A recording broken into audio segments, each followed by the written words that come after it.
एक बिल्ली बहुत गरीब थी और रास्ते पे भीख मांग रही थी। फिर भी उसे भीख नहीं मिलता था। उसके बाद उसने घर जाने लगी। उसके बाद उसने रास्ते पे एक गंदे पानी का गड्ढा देखा और उसमें छलांग लगा दिया।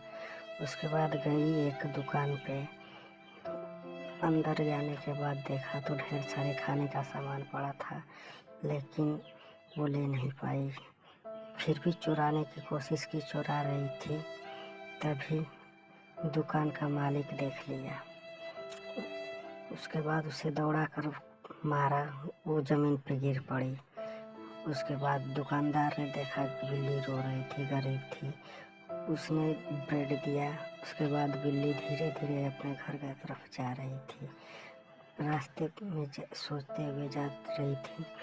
घर पहुंचने के बाद देखी कि उनके बच्चे भूखे थे और बच्चों को खाना खिलाया। चैनल को सब्सक्राइब करिए।